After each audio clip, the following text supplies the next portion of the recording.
Eh bien, vous savez, Rachel Maddow pense que si Trump est élu, il va commencer à rassembler les gens de gauche et à les mettre dans des camps de concentration. Et je suis fatiguée. Je suis juste tellement incroyablement fatiguée que tout soit toujours relié à Hitler, aux nazis et aux camps. Est-ce qu'on peut arrêter avec ça?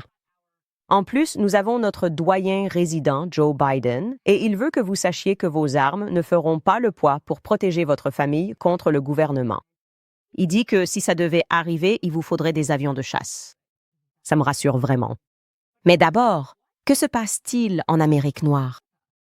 Entre Amber Rose qui apporte son soutien à Donald Trump et Joe Missoula qui prend position pour les chrétiens, nous, les Noirs, on a l'air un peu remontés ces derniers temps. Je me trompe? Voyons un peu ce qui se passe. Tout ça, c'est à venir dans Candace.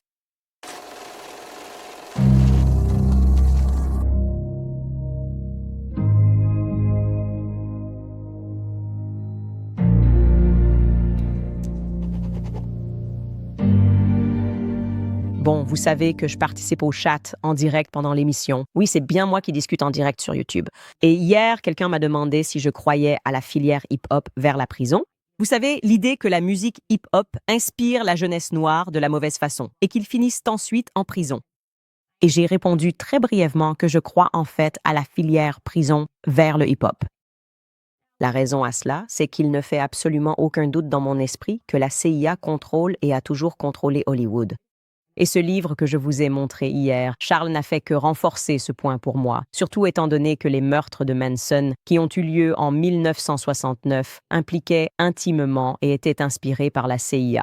Si vous croyez à ce que vous lisez dans ce livre, ce que j'y ai appris, c'est que Charles Manson était une personne qui a passé la majeure partie de sa vie en prison fédérale. Et à un moment donné, alors qu'il était en prison fédérale, le gouvernement a fait de lui un atout. Ils l'ont ensuite relâché, l'ont protégé alors qu'il violait à plusieurs reprises les conditions de sa probation. Et ils lui ont fourni ce qui semble être une réserve inépuisable de LSD et lui ont appris à laver le cerveau des gens. Et ça a vraiment marché. Soyons clairs, sa secte était une communauté hippie connue sous le nom de La Famille, qui recevait régulièrement du LSD et d'autres drogues jusqu'à ce qu'ils obéissent à tous ses ordres. En y pensant, ils réinitialisaient en quelque sorte leur esprit. À tel point que, le premier jour du procès de Manson, Manson s'est gravé un X sur le front, si bien que lorsqu'il s'est présenté au procès, la blessure était encore fraîche et saignait. Et dès le lendemain, 3 de ses adeptes féminines, qui étaient également jugées pour meurtre, sont arrivées avec le même X gravé sur le front. Elles se sont aussi rasées la tête, tout comme lui s'était rasé la tête. Et ces jeunes femmes se tenaient par la main et sautillaient. Dans tout le palais de justice, elle chantait des comptines que Charles Manson avait écrites pour elle. Manson lui-même a témoigné, je cite, « Quand on prend suffisamment de LSD, on atteint un état sans pensée. » Des psychiatres ont également témoigné tout au long de ce procès que l'esprit humain, on peut le programmer et créer une école du crime. On peut inculquer des philosophies dans l'esprit humain. Et bien sûr, cela est devenu connu sous le nom de projet MKUltra, un projet de la CIA, devenant obsédé par le contrôle de nos esprits. Passons maintenant au procès intenté contre Diddy aujourd'hui. N'oublions pas que bien avant qu'il n'y ait un procès contre Diddy, ou du moins peut-être avant même que ce procès ne soit préparé, Ye, l'artiste anciennement connu sous le nom de Kanye West, a notoirement accusé Diddy d'être une mode passagère. Et je veux vous montrer cet extrait. Pardonnez tous les bips. Il y a beaucoup de gros mots dedans. Écoutez bien. Mais en ce qui concerne Meek Mills, Puff Diddy, peu importe, aucun d'entre vous, tous ces faux durs, attendez, tous ces faux durs, allez vous faire foutre. Vous voyez ce que je veux dire? Je m'en fous parce que de toute façon, vous ne pouvez tirer sur personne et si on vous a parlé, c'est parce que vous avez passé un accord, espèce de putain de balance. Vous voyez ce que je veux dire? C'est pour ça que tu dois t'en prendre à moi, parce qu'une partie de l'accord pour que tu sois un type qui fait ou défait et que tu sortes de prison, c'est que tu as promis d'aller fouiller dans mes affaires. Alors fermez tous vos gueules à mon sujet. Maintenant, laissez-moi le dire calmement. Tu la fermes à propos de Michael. Alors laissez-moi ralentir ce qu'il dit pour que vous puissiez comprendre. Il allègue que Diddy est un indique. Et la raison pour laquelle Diddy, ou Howie, est devenu un indique, c'est qu'à un moment donné, il était en prison et il a conclu un accord selon lequel, pour être libéré, il devait tirer les ficelles d'autres artistes, les aider à contrôler d'autres artistes à Hollywood. Et bien sûr, à cette époque, quand Gay parlait, c'était au moment où tout s'enflammait en 2022. Il était qualifié d'antisémite.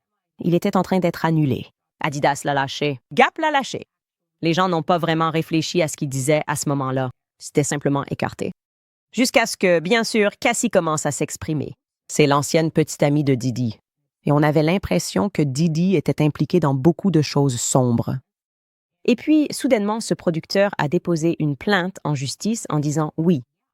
Des gens du LAPD nettoient derrière Didi quand il est supposément en train de tuer des gens. C'est juste qu'on lui permet de faire ce genre de choses. Voici ma conclusion après avoir lu ce livre et simplement prêté attention à ce qui se passe et ma conviction très, très réelle que Hollywood est complètement utilisé comme une forme de piège psychologique, comme une forme de lavage de cerveau psychologique de masse. Je crois que les médias sont une forme de magie noire, que des gens se sont réellement assis, des experts, et ils ont fait des expériences pour voir comment les gens réagiraient à certaines choses, n'est-ce pas? Qu'ils peuvent créer une célébrité pratiquement du jour au lendemain, donner envie aux gens de ressembler à cette célébrité, qu'ils peuvent pousser les gens à aimer quelqu'un instantanément ou à détester quelqu'un instantanément. Je suis quelqu'un qui pousse les gens à détester immédiatement, avant même qu'ils n'aient entendu ce que j'avais à dire. Ils savent que les gros titres fonctionnent, donc si vous répétez souvent quelque chose, les gens finissent par le croire. Si vous demandez aujourd'hui à la plupart des gens ce qu'ils pensent de Michael Jackson en Amérique, ils croient encore qu'il est un pédophile, même s'il a été acquitté de toutes les accusations. Et si vous regardez certains documentaires, vous commencerez à vous poser de sérieuses questions sur les raisons pour lesquelles ils ont commencé à attaquer Michael Jackson au moment où il se battait pour faire tomber Sony, et pourquoi les personnes contre qui il se battait ont soudainement hérité de tout son patrimoine. Il y a donc beaucoup de questions que nous devrions nous poser. Sommes-nous tous tombés victimes de la magie noire? Absolument. J'ai longtemps soupçonné, et je l'ai dit publiquement, que la musique que j'entends aujourd'hui et qui est présentée comme la culture noire, la musique noire, ce n'est pas de la musique noire. J'ai grandi en écoutant la musique de mon grand-père. Ce n'est pas de cela que les Temptations chantaient dans les années 60. Ils chantaient l'amour et l'union des familles. Aujourd'hui, tout à coup, la musique est tellement sombre, tellement démoniaque, que j'en suis venue à croire que Hollywood est en réalité contrôlé par une sorte de secte démoniaque, avec l'intention de corrompre nos âmes. Et en particulier, il semble vraiment y avoir une sorte de focalisation dérangée sur les Noirs, à qui l'on réserve les pires saletés. Tout est sale, mais c'est presque comme si la pire des saletés pour corrompre une âme était réservée aux Noirs. Je ne sais pas pourquoi. Je ne sais pas pourquoi c'est comme ça. C'est peut-être parce que nous sommes particulièrement têtus. D'une manière ou d'une autre, il semble que nous soyons vraiment très obstinés. Si nous tombons sur quelque chose et que nous croyons que c'est vrai, nous restons campés sur nos positions. Moi, évidemment, et c'est assez notoire maintenant, je campe sur mes positions. Je ne suis pas le seul. Joe Mazzulla, je ne sais pas si vous le suivez. Si vous n'êtes pas amateur de sport, c'est l'entraîneur des Celtics. Très jeune d'ailleurs. Il n'a que 35 ans. Et il ne semble pas céder à la magie noire médiatique. Écoutez ce qu'il a dit lorsque les journalistes ont essayé de l'appâter.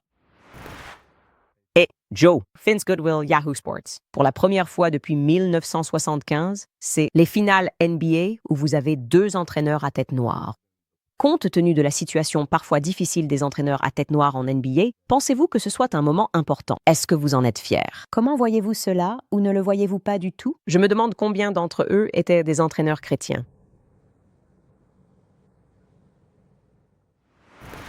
Ouf, j'ai apprécié ce silence. Waouh, on ne s'attendait pas à ce que tu nous lances un sujet chrétien comme ça.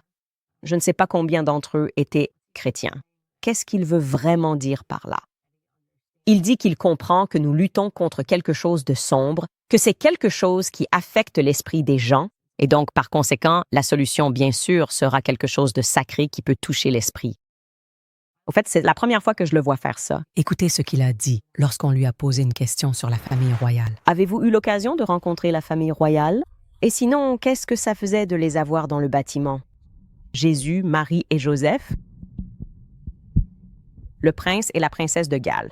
Oh non, je ne les ai pas rencontrés. Je ne connais qu'une seule famille royale. Je ne sais pas grand-chose sur celle-là. Merci. J'adore ce silence. Ils ne savent même pas comment réagir à ça. Ils se demandent, mais c'est quoi ce chrétien hautain? ils n'ont jamais entendu ça. Ils n'ont probablement jamais entendu quelqu'un leur sortir ça lors d'une conférence de presse. On adore voir ça. Et ce n'est pas tout Amber Rose, sur qui j'ai eu beaucoup de choses à dire par le passé. Vous savez, elle faisait partie de ces personnes qui ont fait la promotion massive de la soi-disant Slut Walk il y a plusieurs années. Je crois que c'était en 2018. Eh bien, elle commence aussi à changer de cap. Elle est métisse, pour être claire. Et elle a publiquement soutenu Donald Trump. Et bien sûr, les médias démoniaques l'ont traquée, l'ont suivie et lui ont dit « Comment as-tu pu? Comment as-tu pu faire ça, Amber Rose? Tu es une femme. » Voici ce qu'Amber Rose a à dire. Beaucoup de gens ont été choqués par ton, soutien à Donald Trump. Je veux dire, tu es très engagé sur les questions de droits des femmes. Quelle a été la raison de ce grand changement? Donald Trump ne soutient-il pas les droits des femmes? J'imagine que beaucoup de gens se posaient la question. Il essaie de rendre l'Amérique à nouveau grande. C'est aussi pour les femmes? Non, c'est vrai. Voilà, tout est dit. Beaucoup de célébrités semblent maintenant voter pour Trump. Pourquoi penses-tu que les gens changent un peu leur façon de voter? Je pense qu'on a simplement fait nos propres recherches et, on n'est plus endoctriné par la gauche. Je peux dire ça de moi-même. Toutes ces années, j'ai été conditionnée et maintenant, ce n'est plus le cas. Penses-tu que Donald Trump approuverait la Slut Walk? Ça, c'est plus maintenant. Je n'ai pas fait la Slut Walk depuis 2018. Donc, je pense que je pourrais faire quelque chose de mieux pour les femmes qu'une Slut Walk. Même si j'étais très passionnée par la marche des salopes, j'ai fait don de centaines de milliers de dollars pour aider les femmes à obtenir des conseils en cas de violence domestique, d'agression sexuelle et de viol. Et je suis toujours cette personne. Je ne pense tout simplement pas que j'ai besoin d'une promenade de salopes pour ça. Oups. J'adore ça. Et vous pouvez voir ce petit morceau de magie noire médiatique où elle dit quelque chose qui a parfaitement du sens. Je ne suis plus soumis à un lavage de cerveau, particulièrement à un lavage de cerveau.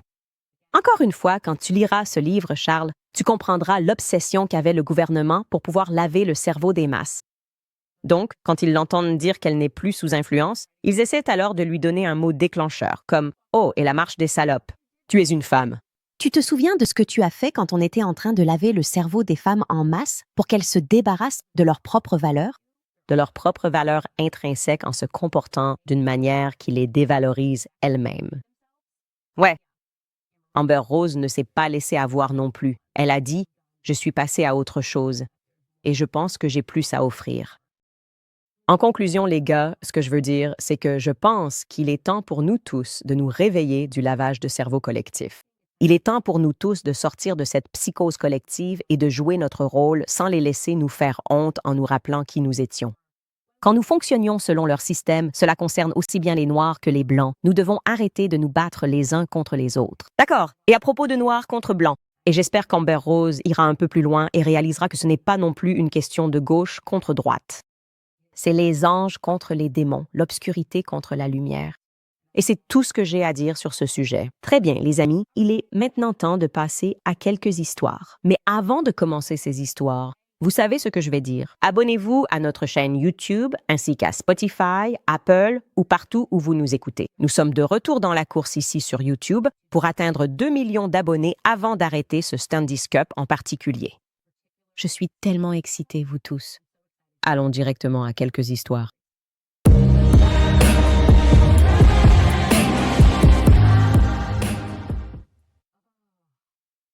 C'est juste, est-ce que quelqu'un ressent ça? En a-t-on marre des comparaisons avec Adolf Hitler? Pourquoi est-ce la seule référence historique que tout le monde semble avoir? Je parle d'une sorte de psychose collective. Il s'est passé tellement de choses au cours de l'histoire humaine. Des choses horribles se sont produites tout au long de l'histoire de l'humanité.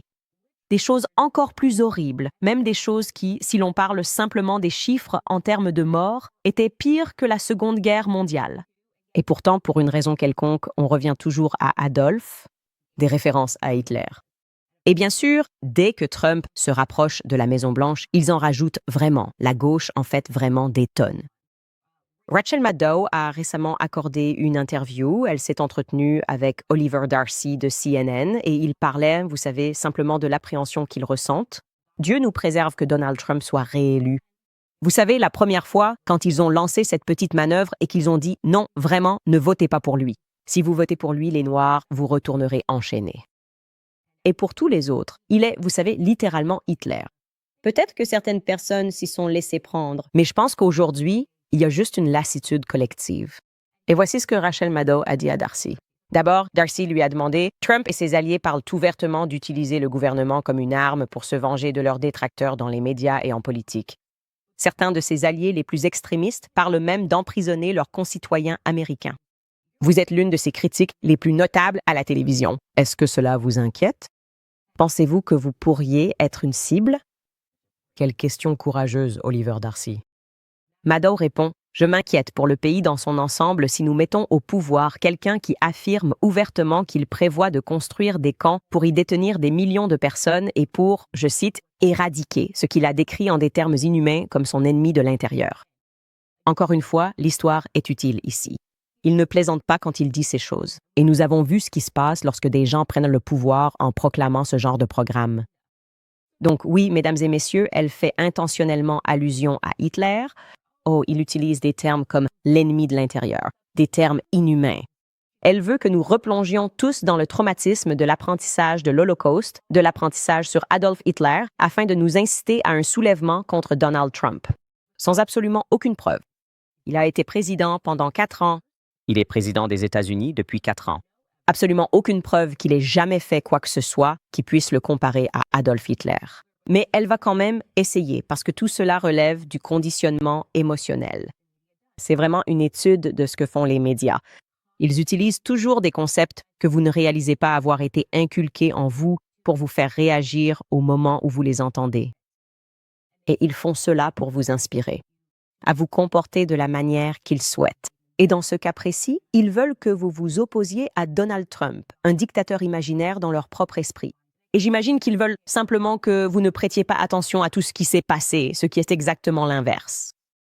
Évidemment, le ministère de la Justice de Biden, évidemment, la ville de New York, le département de la justice à New York, tout ce qu'ils ont fait à Donald Trump rappelle en fait quelque chose.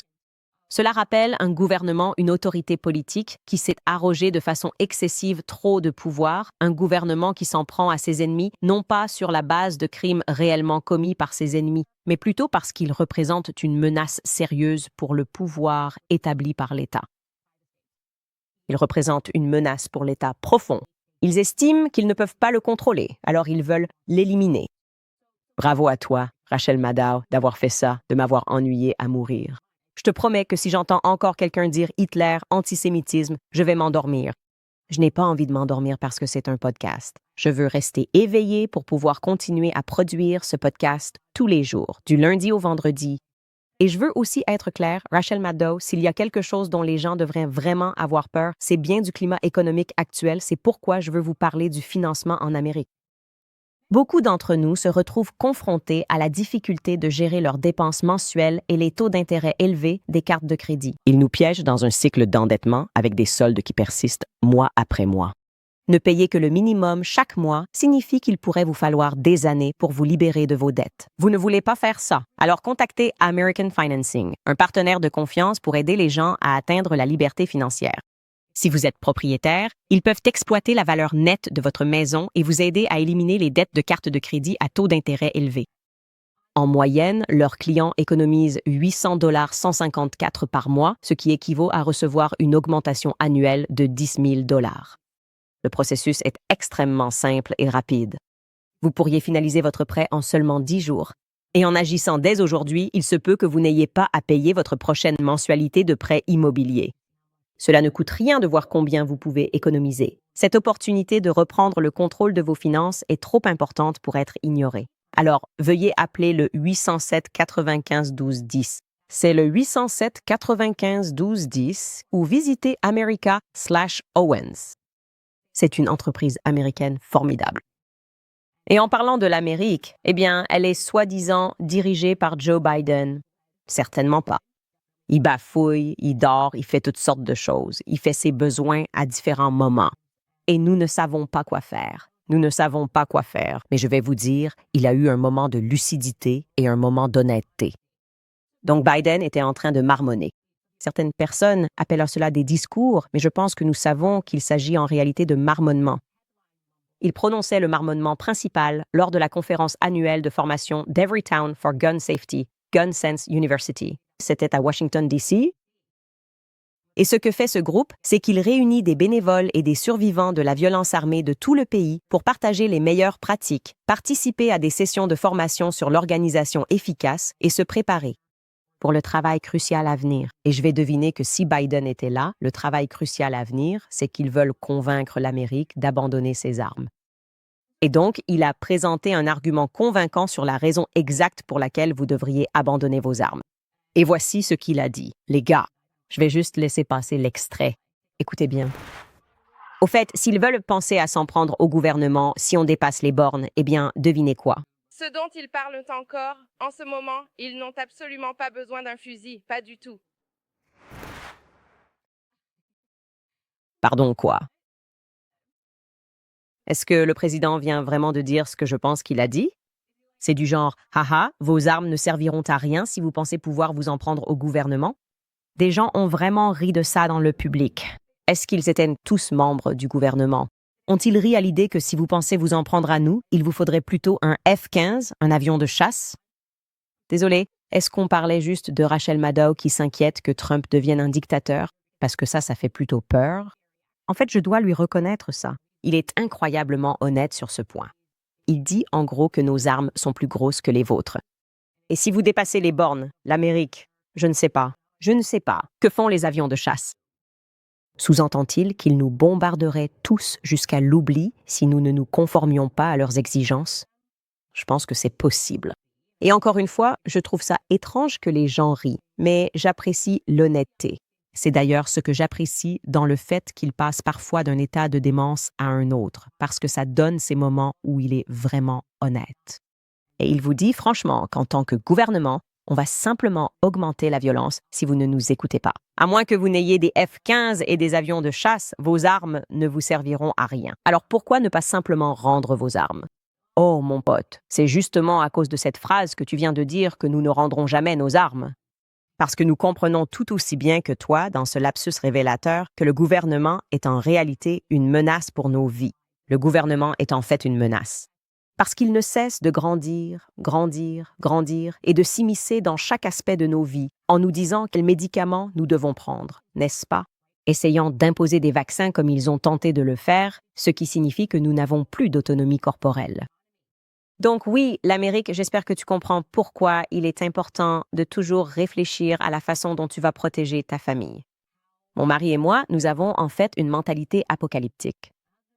La mienne n'était pas aussi prononcée avant, mais mon mari l'a rendue encore pire. Donc, on est constamment en train de jouer aux survivants.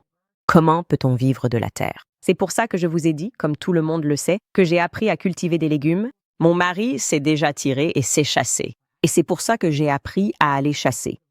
Et c'est aussi la raison, les amis, pour laquelle nous avons une réserve d'urgence de nourriture et d'eau. Et vous? Parce qu'il faut en avoir une. On sait tous qu'il faut avoir 3 à 6 mois de liquidité disponible. Mais qu'en est-il de la nourriture et de l'eau? Si vous n'en avez pas, alors vous devez connaître Ready Pantry. Ready Pantry propose de la nourriture stable pendant 25 ans et de l'eau potable qui se conserve pendant 50 ans. Ces produits sont délicieux et ils incluent des repas pour le petit déjeuner, le dîner et même un dessert. Sans parler de la tranquillité d'esprit que vous procure le fait d'avoir une réserve d'urgence de nourriture et d'eau prête à affronter n'importe quoi, y compris, vous savez, un F-15 au-dessus de votre tête, parce que Joe Biden va venir vous frapper. C'est aussi utile en cas de coupure de courant, d'ouragan, d'autres intempéries ou de catastrophes nationales. C'est de plus en plus courant, évidemment. Un effondrement du réseau électrique, pensez-y. Nous avons vu cela au Texas et dans l'Ohio. Toutes sortes d'attaques, de coupures de courant tournantes, de guerres, de problèmes de chaîne d'approvisionnement, la liste des menaces quotidiennes auxquelles votre famille pourrait être confrontée est interminable. Il est donc important d'être prêt avec Ready Pantry. Et bien sûr, cela ne vous surprendra pas. C'est une entreprise basée aux États-Unis. Tous les produits sont approvisionnés ici, en Amérique, avec de vrais ingrédients et sont riches en calories et en nutriments pour toute la famille. Les repas sont délicieux et ils incluent des plats pour le petit déjeuner, le dîner et comme je l'ai dit, même des encas et des desserts. Alors, remplissez votre garde-manger dès maintenant avec des options d'achat immédiat et de paiement différé disponibles lors du passage en caisse sur readypantry.com/Candace.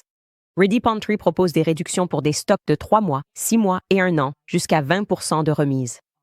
Rendez-vous sur readypantry.com/Candace et utilisez le code Candace, simplement mon prénom, et vous économiserez 10% supplémentaire sur votre commande. En plus, la livraison est gratuite sur toutes les commandes. Beaucoup de gens m'ont demandé de donner mon avis sur la culture, comme je le fais habituellement. Je suis effectivement l'actualité culturelle. J'adore la culture parce que c'est quelque chose à laquelle il faut prêter attention, car elle influence la jeunesse. Les gens voulaient particulièrement que je donne mon avis sur J-Lo et Ben, dont on dit qu'ils seraient en train de divorcer. J'ai beaucoup de choses à dire à ce sujet. En fait, je n'ai pas tant de choses que ça à dire à ce sujet. Mais J-Lo a été mariée de nombreuses fois. Elle a été mariée 4 fois pour être précise. Son mariage le plus récent avec Ben Affleck est son 4e. Mais elle a auparavant été mariée à un homme nommé O'Johnny de 1997 à 1998. Ensuite, elle a été mariée à Christian Jude de 2001 à 2023. Donc encore une fois, on voit qu'il s'agit d'un mariage d'1 an suivi d'un mariage de 2 ans. Et puis elle a été mariée à Mary Anthony. Je pense que c'est probablement son mariage le plus célèbre, avec qui elle partage des jumeaux, Max et Amy. C'était d'ailleurs sa plus longue période de mariage. Cela a duré 10 ans. Et donc, les gens étaient très heureux pour elle et ravis de la voir, malgré une récente rupture de fiançailles avec Alex Rodriguez, se lancer dans un mariage avec Ben Affleck, car ils avaient aussi été fiancés autrefois, puis ces fiançailles avaient échoué. Et j'imagine que les gens avaient besoin de voir le film hollywoodien se terminer par un happy end. Et ils étaient à cela. Oui. Et maintenant, ça. Il semble qu'ils soient en pleine séparation et qu'ils mettent en vente le manoir de Beverly Hills à 60 millions de dollars qu'ils avaient acheté. Et il a aussi récemment été vu en train de partir en voiture de chez elle, ce qui laisse entendre qu'ils ne vivent plus ensemble, car les paparazzis ne cessent de les surprendre séparément un peu partout. Désormais, il semble aussi y avoir d'autres signes annonciateurs, car J-Lo a annulé sa première tournée en 5 ans. Elle n'a jamais annulé. C'est une très grande travailleuse. Et elle l'a annulé et a laissé ce message à ses fans sur son site Internet. Je suis complètement bouleversée et dévastée de vous décevoir. Sachez que je ne ferais pas cela si je ne pensais pas que c'était absolument nécessaire. Je vous promets que je me rattraperai et que nous serons tous à nouveau réunis. Je vous aime tous tellement. À la prochaine fois. Maintenant, voici ce que je veux dire. L'idée selon laquelle vous devriez investir dans les célébrités et espérer leur happy end, surtout compte tenu de ce que l'on sait sur Hollywood, est probablement quelque chose que vous devriez arrêter de faire. Non? Arrêtez simplement de faire ça. Arrêtez d'y croire. Je sais que tout le monde veut que Taylor Swift ait sa fin heureuse. Il se passe quelque chose à Hollywood. C'est démoniaque. Et si vous voulez savoir à quel point quelqu'un s'est laissé aller à ce démonisme, il suffit de regarder leurs enfants. D'accord? J-Lo et Ben, leurs 2 enfants, ils élèvent tous les 2 enfants qui sont trans ou non-binaires, je suppose. Je ne sais pas exactement ce que c'est, mais c'est quelque chose dont ils ont été fiers, non? Et dès que j'ai vu J-Lo parler de ça, j'ai su que c'était une personne qui avait été tellement déconnectée de la réalité qu'elle n'était plus quelqu'un de sain d'esprit ni une personne entière. Et une personne qui ne vit pas dans le domaine de la réalité, et je parle ici de J-Lo, n'est probablement pas bien placée pour s'unir à quelqu'un qui, lui aussi, fait face à ses propres difficultés. Vous savez, je pense à Ben Affleck. Et clairement, dans son dernier mariage, où je pense qu'il aurait dû rester avec Jennifer Garner, il a reconnu ouvertement qu'il luttait contre l'alcoolisme. Et c'est quelque chose qui est un démon, et c'est un démon que les gens peuvent surmonter. J'ai probablement vu ce démon quitter la vie des gens le plus souvent lorsqu'ils se tournent vers la foi, lorsqu'ils se tournent vers Dieu. Il faut avoir un véritable pilier dans sa vie. La célébrité n'est pas un véritable pilier dans la vie. J-Lo est célèbre pratiquement depuis toujours. Et je pense que son existence au quotidien est quelque chose de très matériel. Cela manque de profondeur. Et je dirais que pour Ben Affleck, j'ai probablement plus d'espoir pour lui. Je pense qu'il vit sans doute plus près de la réalité. Mais encore une fois, comme je l'ai dit, il fait face à ses propres difficultés. Et ce dont il a besoin, ce n'est pas d'une autre épouse. Peut-être que c'est ce vers quoi il voulait aller, peut-être que c'est ce que c'était. Non, il aurait dû travailler sur son premier mariage et il aurait dû chercher l'aide dont il avait besoin pour son alcoolisme et les démons qui l'ont poussé à sombrer dans cet alcoolisme, pas une autre relation précipitée. Donc, je suis désolée pour eux, mais je pense que ces 2 personnes doivent travailler sur elles-mêmes, sur leur famille et sur leur foi avant toute chose, avant de pouvoir espérer voir l'un ou l'autre atteindre un véritable happy end. Voilà ce que j'avais à dire à ce sujet. Passons maintenant à certains de vos commentaires concernant les épisodes précédents. Au fait, je voulais juste dire que quelques-uns d'entre vous ont commenté qu'une des transitions était vraiment mauvaise pour les personnes épileptiques. Nous nous en occupons. Donc aujourd'hui, nous avons essayé des transitions plus douces. Je suis toujours à l'écoute de vos retours. Dites-moi ce que vous en pensez. Nous lisons toujours les commentaires. Nous avons reçu ce commentaire de la part de Atlot. Latte, lettre et vie. Je vis en Autriche. Nous avons un énorme problème d'immigration. À présent, 7 enfants sur 10 à l'école ne parlent plus allemand parce que des gens immigrent et refusent d'apprendre la langue du pays dans lequel ils ont choisi de vivre. Nous parlons de personnes qui sont ici depuis des années, qui ne veulent pas apprendre la langue afin d'être considérées comme inaptes au travail et ainsi toucher l'argent de l'État pour subvenir à leurs besoins. L'une de mes meilleures amies est immigrée. Nous sommes allés à l'école ensemble, donc nous nous connaissons depuis 3 décennies maintenant. Ses parents ont tout fait pour être respectés et faire partie de la communauté. Et elle non plus ne comprend pas pourquoi les immigrés se comportent ainsi de nos jours. Mais chaque fois que quelqu'un en Autriche dit que nous avons un problème d'immigration, on nous traite de nazis. Ah, voilà. Buvez à chaque fois qu'il y a une comparaison avec les nazis, les gars. Mais je suis ici pour accueillir tous ceux qui sont prêts à participer à notre société, à apprendre la langue et à travailler pour subvenir à leurs propres besoins. Je ne suis pas là pour les personnes qui ne veulent rien faire de tout cela. Cela ne fait pas de moi un nazi. Cela fait de moi quelqu'un qui refuse de voir son pays devenir une proie pour les immigrés. Simplement parce que tout le monde a peur d'expulser ceux qui, après des années, n'ont ni appris la langue ni commencé à travailler et qui ont probablement accumulé des casiers judiciaires. J'ai travaillé dans le domaine juridique. J'ai aidé de nombreuses personnes formidables à immigrer. J'ai aussi vu comment des personnes criminelles ont réussi à rester dans mon pays en invoquant le racisme et l'antisémitisme. Eh bien, il semble que ce qui se passe en Autriche est la même chose que ce qui se passe en Amérique et dans le monde entier. Écoutez, il y a une force malveillante qui pousse cela. Ils essaient de faire croire que ce à quoi ils aspirent, c'est le multiculturalisme. Et en réalité, c'est exactement le contraire. Ils veulent faire s'effondrer votre culture. Ils veulent que vous n'ayez aucun sentiment d'identité. Ils essaient de faire croire aux élèves que l'identité est rétrograde, mauvaise, raciste, et que le fait une culture cohésive serait rétrograde, mauvaise et raciste, alors que c'est tout sauf ça, n'est-ce pas? C'est tout sauf ça, et cela ne prendra fin que lorsque les gens se lèveront et cesseront de s'excuser d'avoir un sentiment d'identité. Il est totalement inacceptable que quelqu'un émigre dans un autre pays et dise « Je ne vais pas essayer de m'adapter à cette culture, mais plutôt je vais conserver la mienne ». Ce à quoi cela mène, bien sûr, c'est que vous allez avoir des gens qui se font la guerre. Oui, vous allez ressentir cette tension parce que ce qui n'est pas entier n'est pas bon. C'est la vérité. Les choses qui deviennent séparées deviennent mauvaises. J'ai appris cela simplement à travers ma compréhension catholique. Vous savez, alors que j'étudiais la foi catholique et que je comprenais la racine du mot diable et diablo, c'est un terme qui est utilisé pour décrire la séparation. La séparation en elle-même devient un mal, que l'on parle de la famille, de la foi, ou même simplement de la culture. Cela mène toujours au mal. Le commentaire suivant est d'Andrew. Il écrit « J'ai été baptisé catholique enfant, puis devenu agnostique, athée et redevenu catholique. J'ai traversé une période très sombre et horrible, puis assisté à la messe latine traditionnelle pendant 2 ans. Cela m'a apporté du réconfort et de l'espoir. J'adore entendre ça. Je vais à la messe en latin tous les dimanches. J'apprends encore. J'essaie d'améliorer mon latin, mais laissez-moi vous dire une chose. Quand j'ai fait ce pèlerinage et que j'ai marché 105 km en 3 jours et que je suis enfin arrivé et que j'ai vu les flèches de la cathédrale de Chartres en France, quand les Français faisaient la queue dehors et que tout le monde, tous, les Français, les Américains, les Allemands, les gens du monde entier, les Australiens, les Espagnols, chantaient tous la prière latine, chantaient tous le « Je vous salue Marie » en latin, j'en avais des frissons. Maintenant, vous comprenez pourquoi ils ne veulent pas que les gens assistent à la messe en latin, parce que cela, c'est l'unité. C'est c'est saint, c'est apostolique, et c'est la raison pour laquelle ils cherchent à diviser cela. Alors félicitations à vous.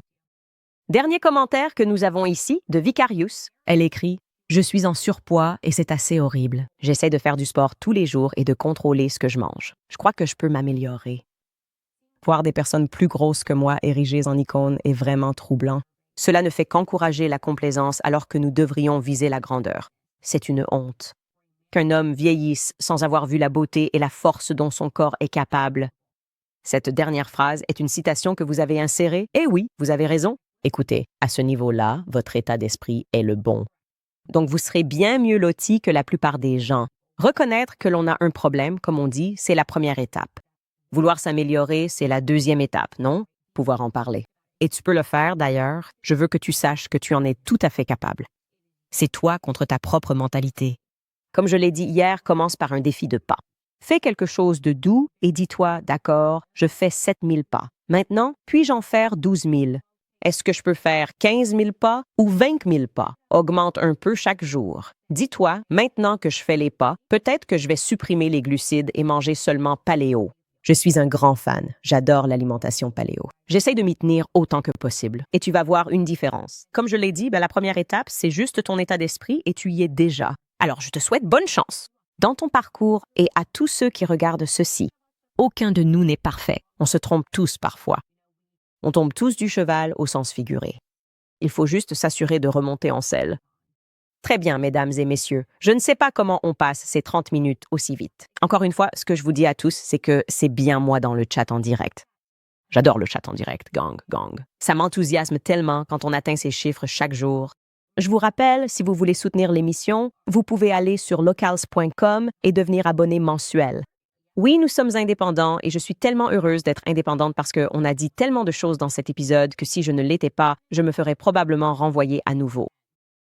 Aussi, vous savez que vous pouvez nous soutenir en allant sur clubcandace.com et nous trouver et nous suivre sur Spotify, sur Apple et bien sûr en cliquant sur le bouton s'abonner de cette chaîne YouTube. Je vous aime, les amis. On se retrouve demain.